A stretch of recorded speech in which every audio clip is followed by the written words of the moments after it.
എൻ്റെ മോൻ മരിച്ചത് പാർട്ടിക്ക് വേണ്ടിയാ. പക്ഷെ പാർട്ടിക്കാരും തിരിഞ്ഞു നോക്കില്ല.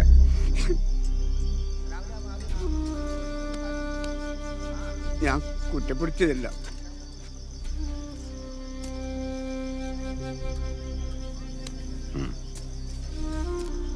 ഇതിനെങ്ങനെയാ ഞാൻ നന്ദി പറയണ്ടേ? ഞാനല്ല, പാർട്ടിയാ തരുന്നത്. അങ്ങനെ കാണാവൂ. എന്നാ ഞാൻ ഇറങ്ങുന്നു. നാളെ കോടതിയിൽ ഒരു ഹിയറിംഗ് ഉണ്ട്. അതാ രാത്രി തന്നെ വന്നത്. ഈടത്തോളം വന്നിട്ട് മോൾ അച്ഛൻ്റെ സ്ഥാനത്ത് നിന്ന് ഒരുപടി പറ്റുപാരാതെ പോയാൽ ഓക്ക് സങ്കടാവും.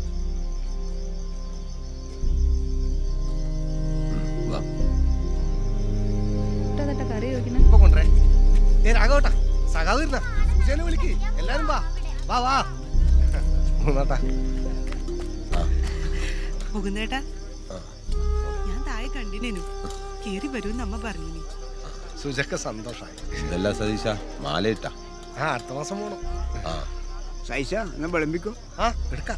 ബിരിയാണിയാ, ഞാൻ കഴിക്കൂലല്ലോ. അറിയപ്പാ, നാളെ ചോറല്ലേ. വാ.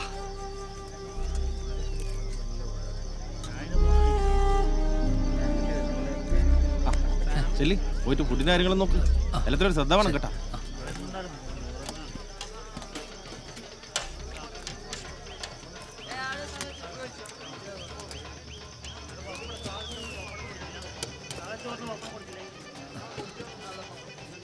ഇതാണോ വിളമ്പുന്നത്? അതെ. നിങ്ങളാരേനും? ഞാൻ സഖാവിന്റെ പുതിയ ഗൺമാനാ. ഓ, ഇത് സേഫ് ആണല്ലോ അല്ലേ? അതെ. അത് പ്രൊട്ടക്ഷൻ. ഫുഡിൽ പോയിസൺ ഒന്നും ഇല്ലാന്ന് ചെക്ക് ചെയ്യണം. അത് ടെസ്റ്റ് ചെയ്യണമല്ലോ. നല്ല ബുദ്ധിയാന്നല്ല സാറേ. നിങ്ങൾ ടെസ്റ്റ് ചെയ്താൽ നിങ്ങൾ ചത്തുപോയില്ലേ ഇതിൽ വിഷം ഉണ്ടെങ്കിൽ? ഒരു കല്യാണ വീട്ടിൽ വന്നിട്ട് ഇമാതിരി വർത്താനം പറയുന്നു. വിജയ്, ഇയാളെ ആള് മോശമില്ലല്ലോ. നമ്മൾ കുറച്ച് ഗവൺമെന്റ്മാരൊക്കെ കണ്ടിട്ടുണ്ട് സാറേ. വീട്ടിൽ പറഞ്ഞു മുന്നേട്ടം നമുക്ക് ആരാന്ന് എനിക്കറിയാം. ഇവിടുന്ന് വർത്താനം പറയുമ്പോൾ ആലോചിച്ച് പറയണം കേട്ടോ.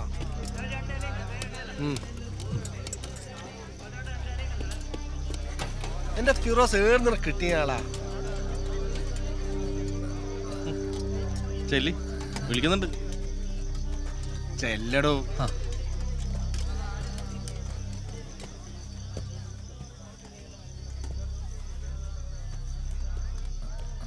എന്റെ പേരെന്തെന്നാ പറഞ്ഞു? അയ്യപ്പദാസ്. അയ്യപ്പദാസെ, 19 വർഷമായിട്ട് ഈ മണ്ണി ചവിട്ടിയാണ് ഞാൻ നടക്കുന്നത്. പാർട്ടിക്ക് ചിലപ്പോൾ പേടിയുണ്ടാവും, പക്ഷെ എനക്കതില്ല. അതുകൊണ്ട് ബുദ്ധിമുട്ടാക്കരുത്.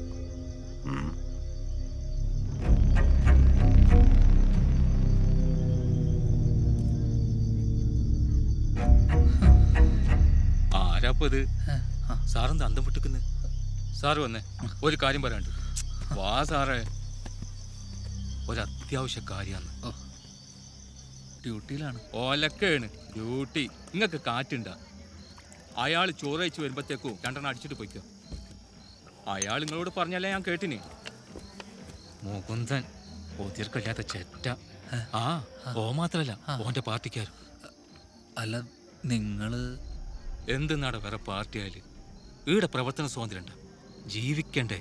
അതുകൊണ്ട് സഖാവെങ്കിൽ സഖാവ്. വയസ്സേ 36. പാനൂരുകാരനായിട്ട് പെണ്ണും കിട്ടുന്നില്ല. കുരിപ്പ്.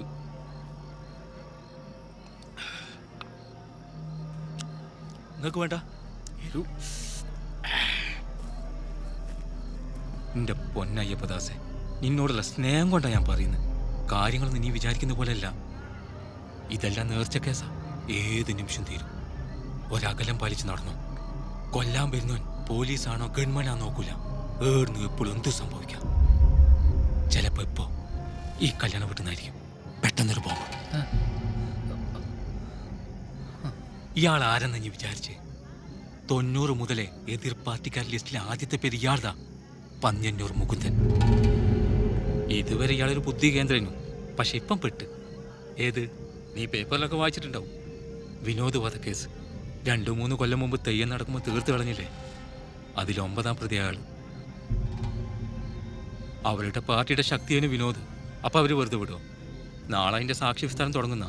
സൂക്ഷിച്ചോ.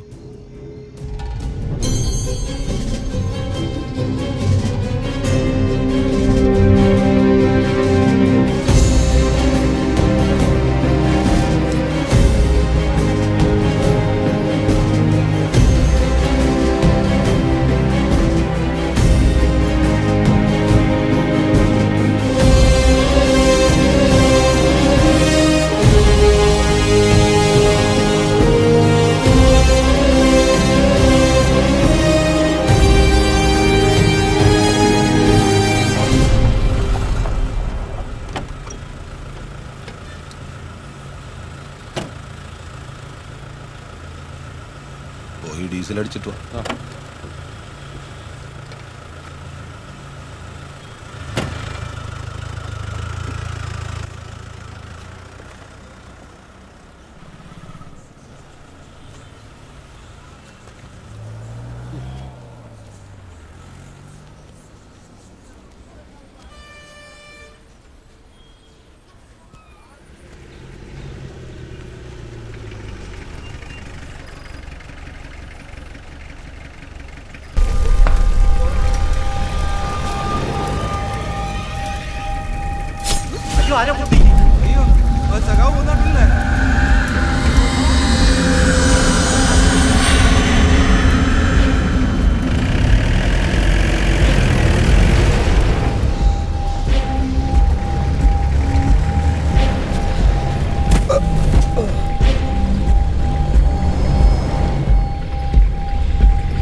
സഖാക്കളെ, വായ്പളത്തിന്റെ കാവ്യഭീകരതയെ കയ്യൊക്കുകൊണ്ട് നേരിട്ട ഇരട്ടച്ചങ്കുള്ള കമ്മ്യൂണിസ്റ്റുകാരൻ, പാനൂരിന്റെ പൊന്നോമനപുത്രൻ സഖാവ് പി മുകുന്ദൻ, കണ്ണൂരിന്റെ മുകുന്ദേട്ടൻ, ഈ ഇടം കയ്യനാൽ ചുവന്ന കാവിക്കോട്ടകളെയും പച്ചക്കോട്ടകളെയും പ്രകമ്പനം കൊള്ളിച്ചുകൊണ്ട് ഇടതുപക്ഷ ജനാധിപത്യ മുന്നണിയുടെ കരുത്തനായ സ്ഥാനാർത്ഥി, കണ്ണൂരിന്റെ തീപ്പൊരി സഖാവ് MKRന്റെ പ്രിയ ശിഷ്യൻ പന്ന്യന്നൂർ മുകുന്ദൻ ഇതാ കൂത്തുപറമ്പിന്റെ തെരുവീതികളെ പുളകമണിയിച്ചുകൊണ്ട് ഈ വാഹനത്തിന് തൊട്ടു പിന്നാലെ കടന്നു വരികയാണ്. ഈ ചെങ്കോട്ടയിൽ വർഗീയ കോമരങ്ങൾക്കും അക്രമരാഷ്ട്രീയത്തിനും ഇടമില്ലെന്ന് പ്രഖ്യാപിച്ചുകൊണ്ട്